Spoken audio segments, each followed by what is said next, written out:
everyone, my name is Karen, this is my channel RatherBeReading, and today I'm bringing to you a Q&A video.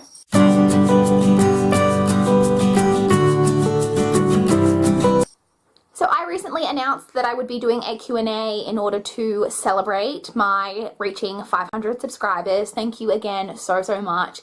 Actually, since I posted this announcement, I'm actually closer to 600 now than I am to 500, which is just totally humbling and mind-boggling.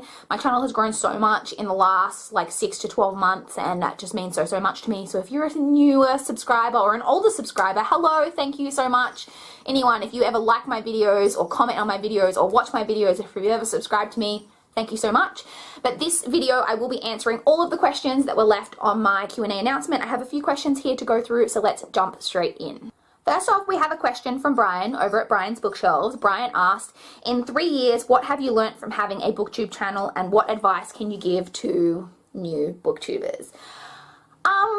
In 3 years, I think I have learnt a lot, and I think it's just the type of, it's probably what I would have learnt. I don't know if it's what I've learnt from having a channel or just generally from being a part of the booktube community, even just like necessarily as a viewer. I have learned about so many more genres and types of books, and books just in particular that I never would have heard of without having been a part of this community. So that's really great. I've learned a lot obviously about filming and editing, not as much as I would like, but I have learned a lot about that as well. I also just think I've learned to be more aware as a reader. I'm definitely a more critical reader. I'm not overly critical. I do still personally rate books.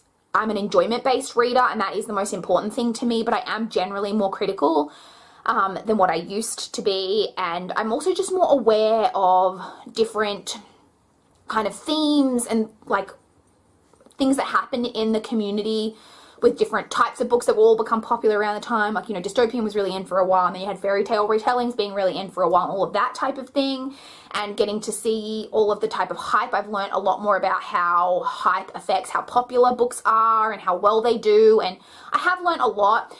As to what advice I could give to new booktubers, I don't personally have a lot of advice. I am a very small channel. I think that the only advice that I can really give is, if you want to have a booktube channel, you have to do it for yourself and not for what you're going to get from having a channel. If you're starting a channel just to get heaps of subscribers and get free books from publishers and all of that type of thing, then just don't bother. The booktube community is a big community, and you're not going to get those type of things unless you have a really big channel, and it's going to show to people that you're not as authentic as what you could be. I wouldn't still be doing this if it was all about the subscriber numbers. I think if you're doing it just to connect, which is what I'm here for, then that has to be the most important thing. And hopefully, you know, you will be really successful and all of those things may come, but it has to be about connecting with the community, in my opinion. One of my biggest pet peeves that I see in channels is people who don't like interact with their community on their channel. Like, even I understand with like really big channels that have like 40,000 subscribers, I can understand you not responding to every comment on your videos. Like, that's a lot of comments, I get it. But if you only have like say less than 20, I've seen videos where there's like 3 or 4 comments on it, and the person whose video it is hasn't responded to the comments, and that to me is just mind-boggling. I don't understand what you're here for if you're not going to interact with the people who watch your videos. I don't understand what you take away from it, and that to me not automatically, I do subscribe to some channels where there's not a lot of comment interaction, but if you're not willing to like interact with the people who are on your videos, who are viewing your videos, then I just don't see what the point is. I think literally the best advice I can give you is to just connect, be genuine, connect with people, and just do it for the love of books and talking about books and everything that comes from that. This was a really rambly answer, so I apologize, but I don't really have any other good advice that I can give. The next question comes from Amber over at Amber Eats Books, and Amber asked, what is your favorite season and what is a book that reminds you of that season? So my favorite season is autumn, or fall as Americans call it. I hate hot weather. Not here for it. Hate it, hate it, hate it. And I love that time of year when we start to get that cool change coming through and all the leaves are changing. I think it's a really beautiful time of year. And yeah, I just love, like, yeah, I walk to the bus stop every morning on my way to work, and the street that I walk down that the bus stop is on has a lot of trees on either side of the road. And I love walking down that road in autumn when all of the leaves are orange and beautiful. I just really think it's a beautiful time of year. We're finally moving past the hot weather, which is always a good thing. As for a book that reminds me of autumn, I struggled with this. I'm not a seasonal reader. I think it might be to do with that I'm in a different hemisphere to where all of the book releases are. Seriously, Winnie? Apologies, everyone. So obviously in America, you get all of the like romancy contemporaries coming out in summer, but it's not summer here. And you get all of the scary books coming out in autumn there, but it won't be autumn there, it'll be spring here. Sorry, it won't be autumn here, it'll be spring here. So I think because of that, I'm not a hugely seasonal reader, but what I think of when I think of autumn, I do sometimes think of like those witchy type books because those are the books that are coming out. When I think of autumn colors, and that makes me think of Halloween movies, and so that makes me think of Halloween books. And then I also think of autumn as a very nature-y time. This is a real rambly answer again, but basically the book that I've come up with is Uprooted by Naomi Novik. This is a book that deals with witches, and I think witches is a very autumny thing. And this book is very nature-based because one of the big things about this story is that it's got to do with like an evil forest. Like evil trees basically is a thing. So yeah, this book gets a mixed review. I personally really enjoyed it. It's got a really great female friendship in it as well, so I recommend checking it out. And I definitely think this book is has like an autumny vibe to it. The next question comes from Mel over at That Girl Bookworm. Mel asked, what is your zodiac sign, and can you recommend a couple of books for that zodiac sign? So my birthday is June 27th. I am a Cancer.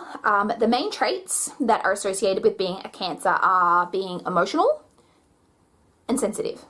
I don't consider myself emotional or sensitive, but I do consider myself to be a very empathetic person. So I'm not, well, it's one of those weird things. So let's get into some details about myself. I am not an emotional person when it comes to myself. So like I say all the time, I'm not a real life crier. So when I'm reading a book, watching a movie, listening to a song, watching a news clip, literally anything, I will cry at the drop of a hat. So in terms of that, very emotional. When it comes to myself, not an emotional person. I have cried maybe like 2-3 times in like the last 4 or 5 years that I can think of.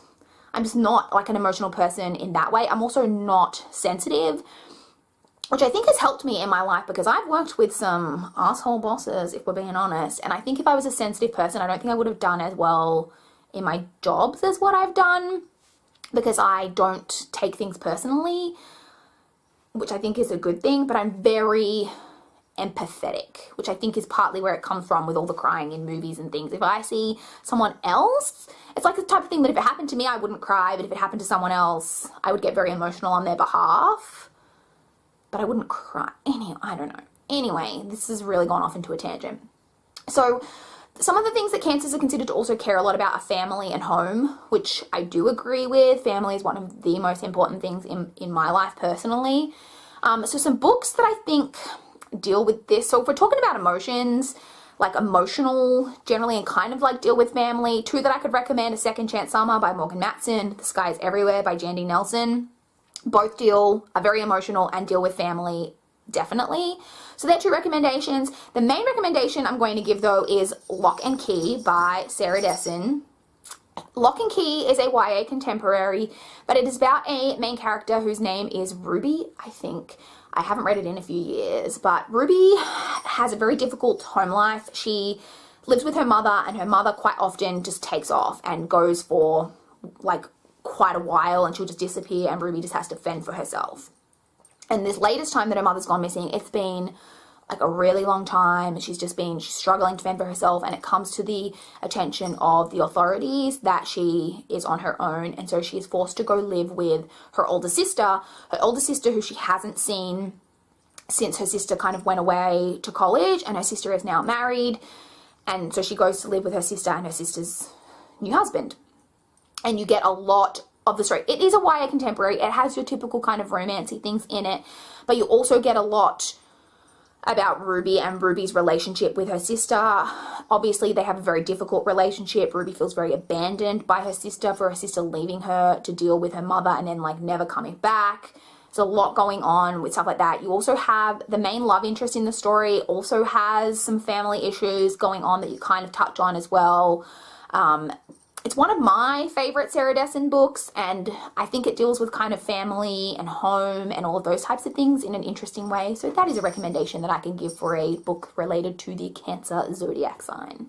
Mel also asked, which literary character do you think you are most like? I think I've been asked this question before and I literally did not have an answer, but very recently I was reading a book and thought, that's me. I am very similar to this character. Now, so the character is Leah from Simon vs. the Homo Sapiens Agenda. I understand that Leah's getting her own book, Leah on the Offbeat. I'm very excited about it. I don't know if I'll be like Leah in that book when she's the main character, because I think one of the things I relate to so much about Leah is that she's very much to the side. Also, Leah, I understand, is going to be bisexual in Leah on the Offbeat, which is great. Totally for it. I'm not bisexual, but Leah is not bisexual, at least on the page in Simon vs. the Homo Sapiens Agenda. But Leah and it's definitely Leah in the book as well, not so much in the movie, but Leah in the book, when you get down from there, sorry, Leah in the book is struggling with feeling like she's not part of the main friendship group, that she feels very pushed to the side. That is something that I could very much relate to, particularly in my high school experience. It's a little bit different because Leah is in a friendship group that she's had for years and years, that she's known these friends for a really long time. I moved around a lot growing up, so I felt very on the side of friendship groups because I was quite often coming in to a new school with friendships that had already been formed. I also also related to Leah a lot in how, I don't know how to put it, she's very withdrawn, she's very internal, and that is something I relate to a lot. So kind of what I was mentioning about not being emotional, I'm very internal. I don't talk about myself or like my own problems, whatever, a lot. I'd much prefer to talk about other people than I would to Winnie than to talk about myself. And I feel like Leah is very similar in that way. There was just a lot of stuff when I was rereading Simon recently that I just thought, yes, Leah and I are very similar. So that's the only character that I've felt like I've related to that much. There's a few characters that I've read in the past that I'll relate to, like one part of them. Like I read a book not recently, it was a while ago, about a girl who was starting at a new school, and that part of the story, again, like I said, I've moved around a lot, started at some new schools. I related to that. But in terms of how our personalities were very different, so normally that's what happened. I'll relate to one portion of a person, but not something else. But there was a lot about Leah that I personally really connected with. So I hope that answers the question. Next, we have a question from David Wardrop. David asked, do you think Australian authors are well known throughout the rest of the world? Complicated question. Typically, no. So when I personally think about famous Australian authors from the perspective of an Australian, I think of Tim Winton, Bryce Courtney, who else did I put down? Emily Rodda, John Marsden.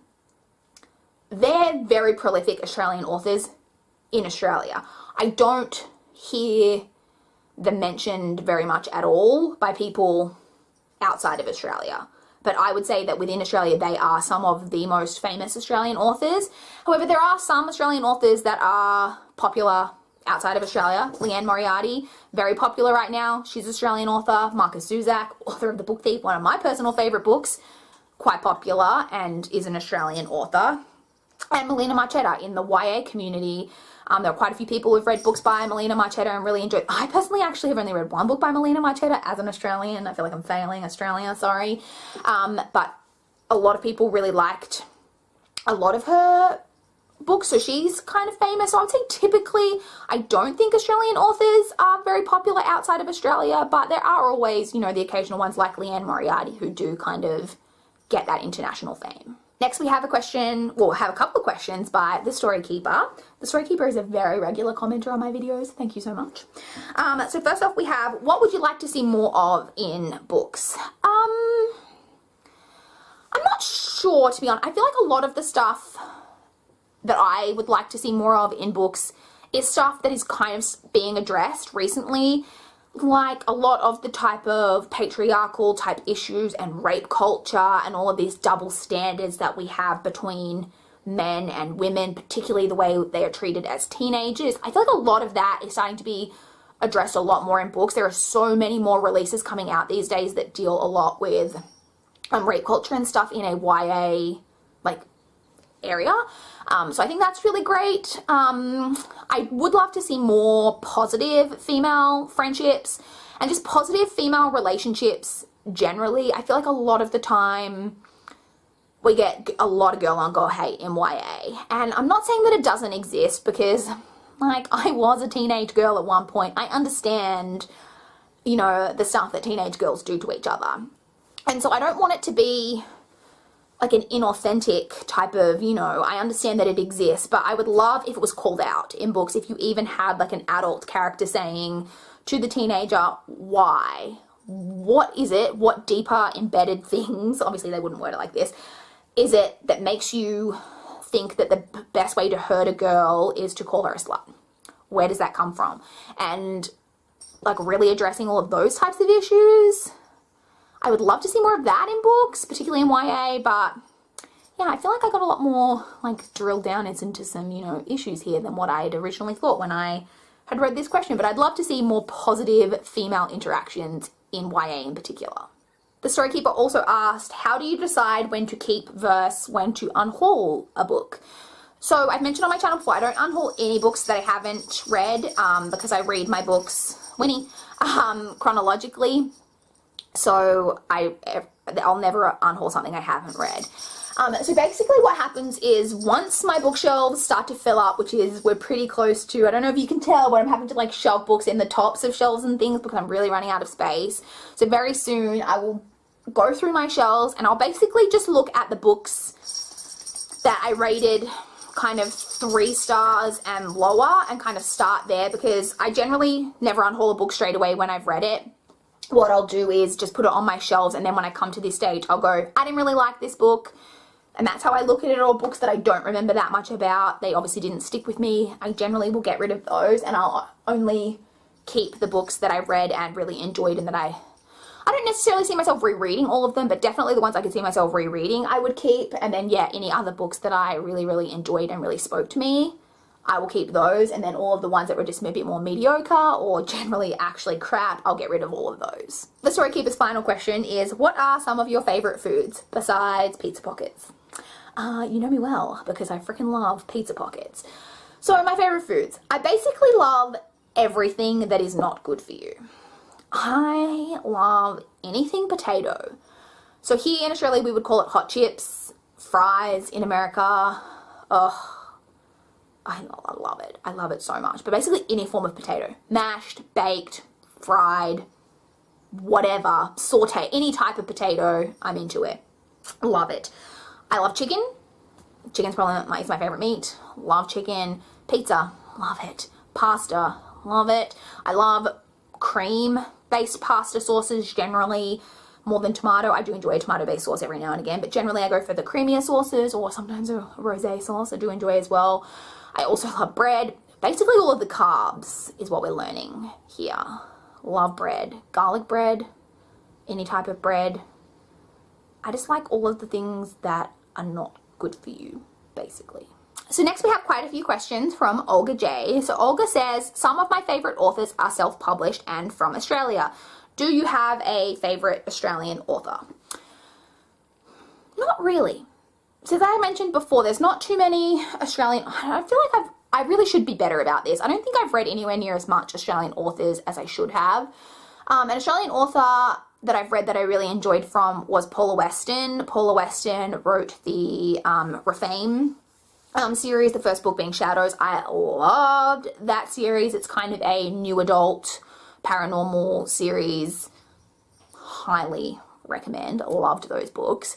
I also do enjoy Leanne Moriarty. Again, she's very popular right now. I've only read Big Little Lies and What Alice Forgot from her, but I've enjoyed both of those books, and I think I'm going to enjoy other books from her that I own that I haven't read yet. But apart from that, I don't really have a favorite Australian author. Olga J also asked, did you finish reading the Still and Stone series?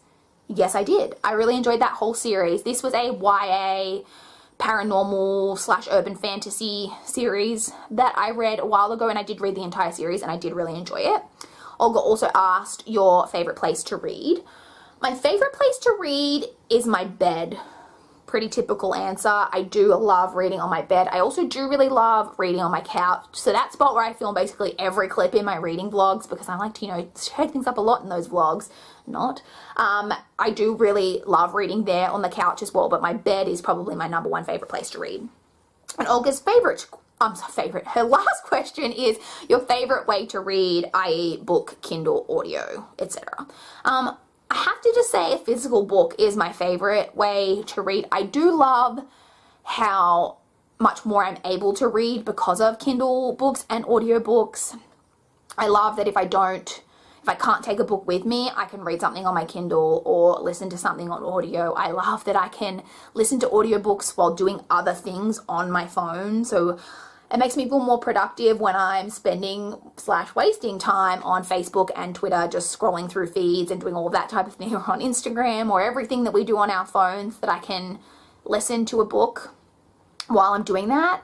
I really do love that it's made me be able to read so much more, but my favorite way I think will always be to just curl up with a good paperback.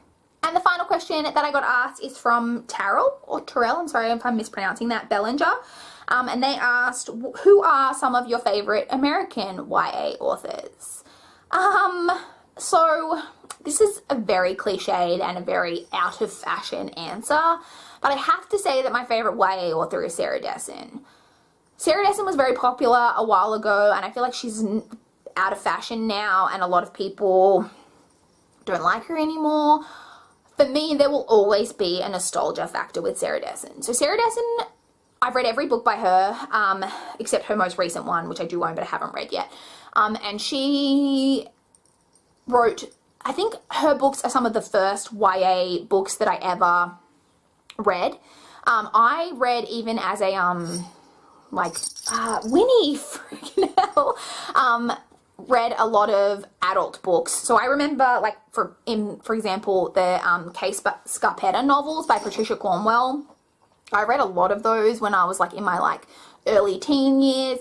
And I feel like Sarah Dessen was some of the first YA that I, like, really got into. And her books spoke to me as a teenager. I mean, part of it was the really kind of swoony romances that she had back then, because as a teenager I wanted to have one of those swoony romances depicted in those books. But I think she also writes about issues, like what I was saying with Lock and Key. She speaks about some family issues in that book. My favorite book from hers is Dreamland, which is a lot darker than her other books and deals with a toxic, abusive relationship. I just think Sarah Dessen writes really easy to read, enjoyable YA, but still that deal with generally some more, like, she does touch on some heavier topics. And I think she'll always be one of my favorite YA authors, and there's not too many other YA authors that I can think of that I've read, like, a lot from, or read their entire kind of, you know, set of books. And I don't think there's only one Sarah Dessen book that I really didn't, like, love that much, and that was The Moon and More. It's definitely my least favorite of hers. And there's some other ones of hers that are probably more, like, middle of the road, but generally I've enjoyed most of her books. And I can't really think of any other YA authors where I've read, like, everything by them that I could consider them a favorite. Like, there's Leigh Bardugo, for example, who I've read the Grisha trilogy from. Freaking loved the Grisha trilogy. And once I've read the Six of Crows duology, which is happening soon, it may be that I consider her to be one of my favorite authors. Like, it's one of those things. I just feel like Sarah Dessen is an easy answer for me because I've read so many books from her and enjoyed so many of them. And I know that it's a really kind of dorky answer almost, but it's just the truth. So those were all of the questions that I got asked. I apologize that my cat jumped up in front of the camera like a million times, but sometimes I was really in-depth on an answer and I didn't want to have to like re-record and just it would have felt inauthentic. So I hope you don't mind. Thank you so much to everyone who asked me a question. If you did want to ask me a question and you didn't get a chance, feel free to leave it in the comments down below and I'll just answer you in the comments. Or if you don't want to leave it down below, feel free to DM me on Twitter. I'm always happy to have a chat. But yeah, thank you so much for asking any questions. I would love to chat if you've got any thoughts on any of my answers, because I rambled real bad in this video and I apologize for that, but I would love to chat in the comments down below. Please like this video if you liked it. Please subscribe if you want to see more from my channel. But that's all I've got for this video today. Bye guys.